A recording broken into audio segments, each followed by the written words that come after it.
dual tone interiors, 15 smart utility spaces, and a large boot space, all there to expand your life. Welcome to Easy Space. இலங்கை தொடர்பிலான யுத்த குற்றங்கள் மற்றும் மனித உரிமை மீறல்கள் தொடர்பில் அனைத்து தரப்பினதும் கருத்துக்களை கேட்டறிந்து கொள்ள எதிர்பார்ப்பதாக ஐக்கிய நாடுகளின் விசாரணை குழுவின் உறுப்பினர் அஸ்மா யஹன்ஹீர் தெரிவிக்கின்றார். பாகிஸ்தானின் ஓர் சிரேஷ்ட சட்டத்தரணியான அவர் பிபிசி சந்தேசவிற்கு வழங்கிய செவ்வியின் போதே இதனை கூறியுள்ளார்.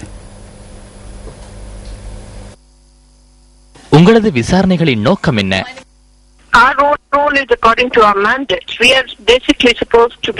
விசாரணைகள் நியாயமான முறையில் இடம்பெற வேண்டும் என்று ஐநா மனித உரிமைகள் ஆணையாளர் கூறியுள்ளார்.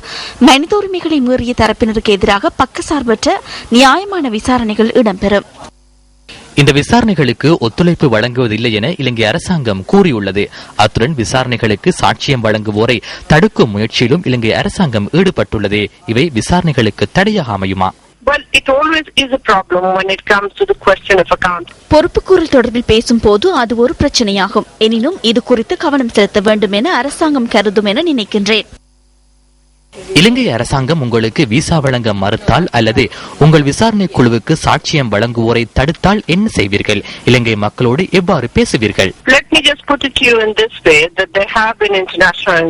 உங்களுக்கு என்னால் அது குறித்து இவ்வாறு கூற முடியும். அரசாங்கத்தின் உதவியின்றி சர்வதேசத்தில் இதற்கு முன்னரும் சர்வதேச விசாரணைகள் இடம்பெற்றுள்ளன. ஒத்துழைப்பு கிடைக்காமையினால் விசாரணைகள் நடைபெறாமல் இருக்காது. மக்கள் இது தொடர்பில் சாட்சியம் வழங்குவதை நிறுத்துவது அரசாங்கத்திற்கு மிகவும் இலகுவான விடயம் என்று நான் கருதவில்லை. மக்கள் சாட்சியம் வழங்குவதை அரசாங்கம் தடுத்து நிறுத்தினால் அதனூடாக அரசாங்கமே பாதிக்கப்படும். இலங்கை அரசாங்கம் விசா வழங்குவதை மறுத்தால் உங்களால் விசாரணைகளை நடத்த முடியும் என்பதில் உங்களுக்கு நம்பிக்கை இருக்கிறதா? எனக்கு மிகுந்த நம்பிக்கை உள்ளது. ஐக்கிய நாடுகள் சபை முன்னெடுக்கும் விசாரணைகளுக்கு அரசாங்கம் ஒன்று ஒத்துழைப்பு வழங்காத முதல் சந்தர்ப்பம் இதுவல்ல. இறுதியில் நம்பிக்கையான ஒரு அறிக்கை எமக்கு கிடைக்குமாயின் அதனை ஏற்றுக்கொள்ள முடியுமான ஒரு சுயாதீன அறிக்கையாக ஏற்றுக்கொள்வோம். இந்த விசாரணைகளுக்கு ஒத்துழைப்பு வழங்குவதில்லை என இலங்கை பாராளுமன்றத்தில் தீர்மானிக்கப்பட்டுள்ளது. எனவே அவர்களோடு கலந்துரையாட எதிர்பார்ப்புள்ளதா? I think that we have to meet together in August and decide that. There is always a hesitation. August மாதம் நாம் கூடி அது தொடர்பில் தீர்மானம் எடுக்க வேண்டும். அரசாங்கம் பெரும்பாலும் இதுபோன்ற விடயங்களுக்கு விருப்பம் தெரிவிப்பதில்லை. இந்த விசாரணைகளை நடாத்துவதற்கான காரணங்கள் தொடர்பில் அவதானம் செலுத்த ஆரம்பிப்பதை விட இதில் உள்ள பாரதூரமான விடயங்கள் தொடர்பில் அவதானம் செலுத்துவர். அதன் போது அவர்கள் புரிந்து கொள்வர். அரசாங்கத்திற்கு எதிராக சாட்சியம் வழங்குவோரை மாத்திரம் நாம் நாடவில்லை என்பதனை அவர்கள் அறிந்து கொள்வர். அரசு துரோக செயற்பாடுகளில் யாராவது ஈடுபட்டதாக சாட்சியங்கள் கிடைத்தால் நாம் அது குறித்து கவனம் செலுத்துவோம். இந்த விசாரணைகளின் நம்பகத்தன்மை முக்கியத்துவம் பெறுகிறது. தகவல்களை பெற்றுக்கொள்ள நீங்கள் யாருடன் தொடர்பு கொள்வீர்கள்? We always talk to victims. That is absolutely essential.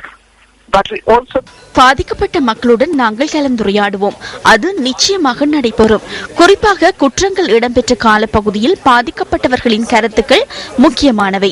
சிலர் இது குறித்து கருத்துக்களை கூற முன்வராமல் இருக்க முடியும். போராட்டத்தில் ஈடுபட்டவர்களுடன் பேசுவோம், படையினருடன் பேசுவோம், அரசு சார்பற்ற நிறுவனங்களுடன், ஊடகங்கள் மற்றும் சிவில் அமைப்புகள் உள்ளிட்ட அனைத்து தரப்பிலிருந்தும் தகவல்களை பெற்றுக்கொள்வோம். இது குறித்த முதல் அறிக்கையை பூர்த்தி செய்ய ஒரு குறுகிய காலமே உள்ளது. Yes, we have to report in March to the Human Rights Council.